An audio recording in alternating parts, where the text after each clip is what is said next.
Jonathan Edwards taught his children about hell regularly. Yes, he did. I'll be teaching kids soon. Should I be scaring them into salvation? Is hell a legitimate fear for salvation? If not, where do you strike the balance? That would be a no, yes sort of affair. It is good and wise to teach our children about the doctrine of hell as soon as possible, but we do not use that particular theology to scare them into heaven. That will only produce a fear-filled convert. Is it right for a child or for anybody to fear hell? Are you kidding me? Is there anything more fearful than the idea of God pouring out his wrath on a sinner for all of eternity? Everybody should be terrified of hell. But that's not the reason they should want to go to heaven. Make no mistake about it, our emotions are not pure. Our emotions are always mixed and mingled. When we hear about the fearful judgment of God and we realize, yikes, I deserve eternal damnation. I don't want that. That is good. And that is right. But that is not the predominant emotion that should accompany genuine salvation. What is it? How's about Jesus is so good that he died to save you from hell? As horrible as hell is going to be, Jesus is that much more amazing to save you while you are yet sinning, and therefore with the full knowledge, yikes, I deserve hell and I don't want that. The genuine convert wants Jesus more than he wants to escape eternal damnation. This is not to suggest for a second that you shouldn't be thinking about that when you repented and put your trust in Jesus Christ. You can't go, okay, I'm not going to be afraid of hell. I'm just going to be grateful to Jesus and believe in him because he's been so kind to save me from hell, and not simply because he's my escape route from hell. You're going to have that emotion, and there's nothing wrong with that, but this is crucial.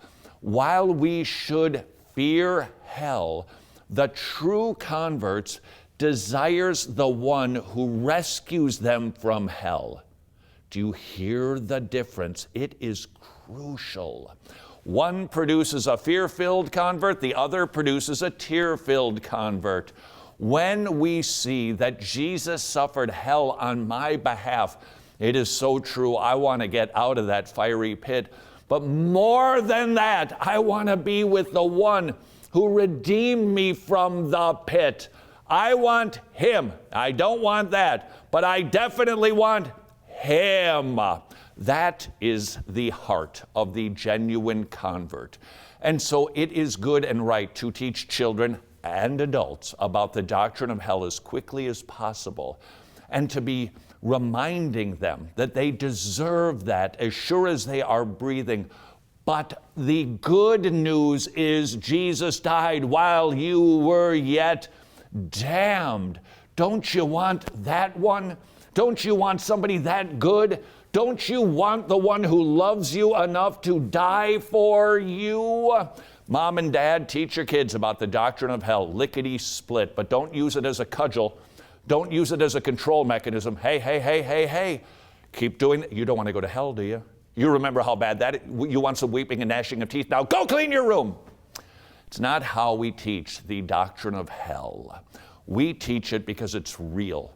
And yes, indeed, it can be a curb for some children, but we ultimately talk about the doctrine of hell not as a scare mechanism, but as a mechanism that is true to lead them to the one who bled and died for them and loved them and rescued them and redeemed them and adopted them and justified them and sanctified them and glorified them. Don't you want that one?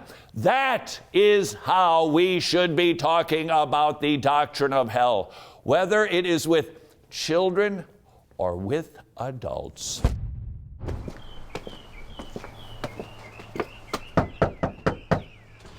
Pepperoni pizza for Pete, which in an odd way is a lot like the difference between imputation and expiation. Are you familiar with the difference, Pete? I didn't order a pizza? but it actually in Latin means completely, to completely atone. It's a Latin word, expiationem, and yet an action noun because it comes from the past participle stem of